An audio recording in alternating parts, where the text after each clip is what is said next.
লাভ আমার কোনো নেই, আমার ক্ষতি এই দিলেন। তাহলে সরকার যদি ছাড়ে দেওয়া তাকে জমি কিনে ছাড়ে দেওয়া লাগবে। কমপক্ষে 20-30টা গরিবের ক্ষতি হবে। খাটি খাটি টাকা জমিয়ে 9 শতক মাটি কিনে নিয়েছি, নিয়ে সেটা এক নাম বাড়ি করছি। এখন আমি যে সারাবো আমার কোনো পথ নাই। দীর্ঘ 35 বছর পর তিস্তা সেচ ক্যানেল সম্প্রসারণের উদ্যোগ নিয়েছে পানি উন্নয়ন বোর্ড। এতে ভিটেমাটি হারানোর শঙ্কায় রংপুরের গঙ্গাচড়ার 2 গ্রামের বাসিন্দা। 90-এর দশকে জমি অধিগ্রহণ ও ক্ষতিপূরণ প্রক্রিয়া সম্পূর্ণ দাবি পানি উন্নয়ন বোর্ডের। স্থানীয়রা বলছেন, জমি অধিগ্রহণের বিষয়ে তারা আগে থেকে কিছুই জানতেন না, এমনকি ক্ষতিপূরণের টাকাও পাননি। রংপুরের গঙ্গাচড়া থেকে সুজন আহমেদের পাঠানো তথ্যচিত্রের ডেস্ক রিপোর্ট। রংপুরের গঙ্গাচড়া উপজেলার আলমবিদিতর ইউনিয়নের ব্রহ্মোত্তরপাড়া বসবাস শতাধিক পরিবারের। কয়েক প্রজন্ম ধরে গড়ে ওঠা এই জনপদের উপর দিয়ে তিস্তা সেচ ক্যানেল সম্প্রসারণের উদ্যোগ নিয়েছে পানি উন্নয়ন বোর্ড। পুরনো সমীক্ষার ভিত্তিতে দীর্ঘ সময় পর একমাত্র স্মার্ট সিটি বসুন্ধরা আধুনিকতায় এক ধাপ এগিয়ে নতুন করে কাজ শুরু হওয়ায় প্রকল্পের নকশা ও বাস্তবতায় দেখা দিয়েছে জটিলতা।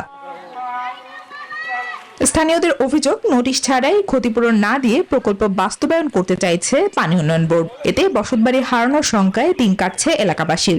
লাভ আমার কোনো নেই, আমার ক্ষতি এই দিলেন। তাহলে সরকার যদি ছাড়ে দেওয়া তাকে জমি কিনে ছাড়ে দেওয়া লাগবে। কমপক্ষে 20-30টা গরিবের ক্ষতি হবে। খাটি খাটি টাকা জমিয়ে 9 শতক মাটি কিনে নিয়েছি, নিয়ে সেটা এক নাম বাড়ি করছি। এখন আমি যে সারাবো আমার কোনো পথ নাই।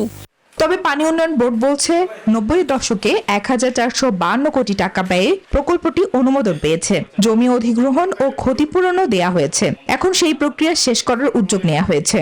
সরকারি যে কোনো একটা জমি যখন অধিগ্রহণ হয়ে থাকে, এটা তো যেভাবেই হোক, যত বছরই হোক, এটা সরকারের ডকুমেন্টের ভিত্তিতে এটা সরকারের অংশ মানুষ দিতে বাধ্য।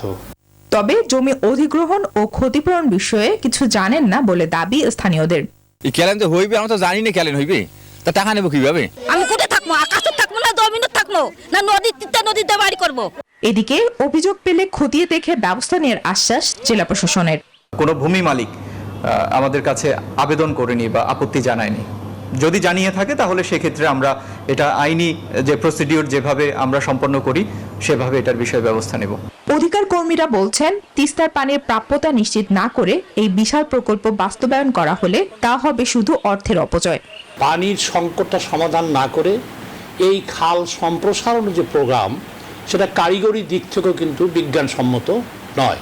তিস্তার পানির নিশ্চয়তা ছাড়াই পুরনো সমীক্ষার ভিত্তিতে খাল সম্প্রসারণ একদিকে উচ্ছেদের মুখে শতাধিক পরিবার, অন্যদিকে হাজার কোটি টাকার প্রকল্প নিয়ে উঠছে প্রশ্ন। কার্যকর পদক্ষেপ নেয়ার দাবি ভুক্তভোগীদের। Desk report, news 24।